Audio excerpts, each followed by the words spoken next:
ഇത് കളമശ്ശേരിയിലുള്ള EVM ഓട്ടോക്രാഫ്റ്റാണ്. BMW dealers in Kochi. അവിടുത്തെ കുറച്ച് കാറുകളാണ് ഞാനിപ്പോൾ കാണിക്കുന്നത്. ആ കാറ് കണ്ടോ? അത് ഇലക്ട്രിക് കാറാണ്.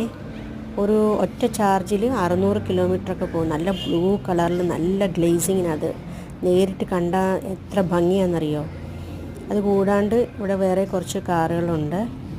അത് ഞാൻ അതിൻ്റെയൊക്കെയുള്ള ബാക്കിൽ നിന്നും പിന്നെ ഫ്രണ്ടിൽ നിന്നുള്ള വ്യൂ കാണിച്ചു തരാം. നല്ല ഭംഗിയായി കാറുകളൊക്കെ കാണാൻ വേണ്ടി. BMW കാറൊക്കെ ഇഷ്ടമല്ലേ എല്ലാവർക്കും? അത് കണ്ടോ, അതൊരു വെള്ള കാറ്. അപ്പോൾ ഞാൻ വിചാരിച്ചു, കണ്ടപ്പോൾ ഒരു ചെറിയ വീഡിയോ ഞാൻ എടുത്തു നോക്കിയതാണ്. എനിക്ക് കാറുകളൊക്കെ ഭയങ്കര ഇഷ്ടമാണ്. അപ്പോൾ അതുകൊണ്ട് ഞങ്ങൾ എവിടെയെങ്കിലുമൊക്കെ പോകുമ്പം കാറുകളൊക്കെ കണ്ടാൽ പ്രത്യേകിച്ച് ശ്രദ്ധിച്ച് നോക്കി ഇങ്ങനെ അഭിപ്രായങ്ങളൊക്കെ പറഞ്ഞിട്ട് അങ്ങനെയാണ്. അപ്പോൾ അതുകൊണ്ട് കാറുകളൊക്കെ ഭയങ്കര ഇഷ്ടമായതുകൊണ്ട് ഇത് കണ്ടപ്പോൾ എനിക്ക് ഭയങ്കര ഇഷ്ടമായി. അപ്പോൾ ഞാനൊരു ചെറിയ വീഡിയോ എടുത്തതാണ്. നിങ്ങൾക്ക് ഇഷ്ടമായോ? ഒന്ന് കമൻറ്റിൽ പറയണേ. ആ കാർ എനിക്ക് ഭയങ്കര ഇഷ്ടപ്പെട്ടു. ഹായ്.